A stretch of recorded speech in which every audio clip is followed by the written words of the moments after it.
বিশিষ্ট সমাজসেবী ও তৃণমূল কংগ্রেসের নেতা স্বর্গীয় দয়াময় ভট্টাচার্যের স্মৃতির উদ্দেশ্যে দমদম রেজিমেন্ট জনকল্যাণ সমিতির পরিচালনায় দমদম বেদিয়াপাড়া ইন্দিরা মঞ্চে অনুষ্ঠিত হয় বিশাল রক্তদান শিবির ও স্বাস্থ্য পরীক্ষা। প্রদীপ প্রজ্বলনের মধ্য দিয়ে অনুষ্ঠানের শুভ সূচনা করেন দমদমের বিধায়ক ও রাজ্যের শিক্ষামন্ত্রী ব্রাত্য বসু। এছাড়াও উপস্থিত ছিলেন প্রধান পৃষ্ঠপোষক দেবাশিস বন্দ্যোপাধ্যায় এবং 11 নম্বর ওয়ার্ডের পৌর পিতা ও পৌর পরিষদ মৃন্ময় দাস সহ তৃণমূল কংগ্রেসের একাধিক জনপ্রতিনিধি ও একাধিক নেতৃত্ববৃন্দ। সাধারণ মানুষের উপস্থিতি ছিল চোখে পড়ার মতো।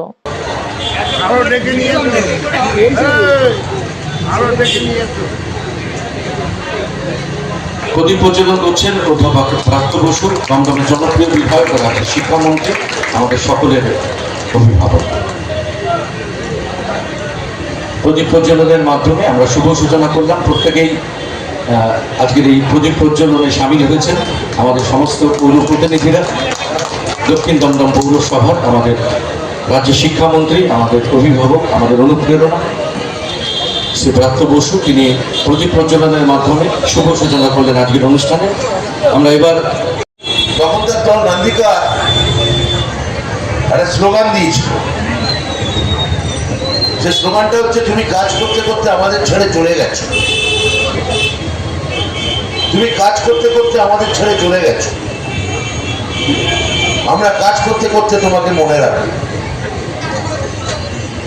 এই স্লোগানটা আজকে এই যে আমাদের পৌর প্রতিনিধি দেবাশিস বন্দ্যোপাধ্যায় বা মৃন্ময় দাস এবং আমার টাউন প্রেসিডেন্ট সুকান্ত সেন শর্মা এবং অন্যান্য পৌর প্রতিনিধি বা রাজনৈতিক পদাধিকারী যারা আছেন,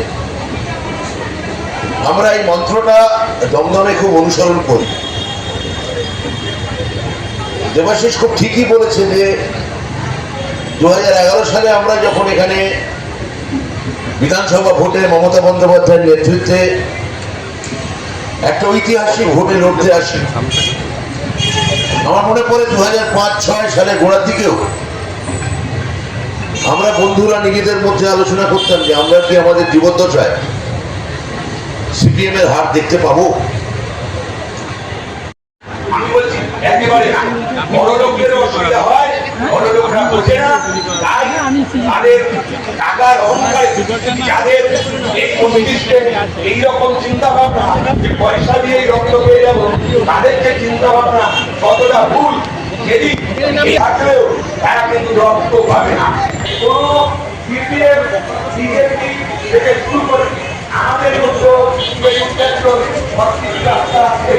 তারাও যদি কোনো বিপদে পড়ে, এই রক্তের কাজ সকাল থেকে আমাদের বসিরা যারা ভোট দিচ্ছে না এবং যারা দিচ্ছে তাদের সমান চাই।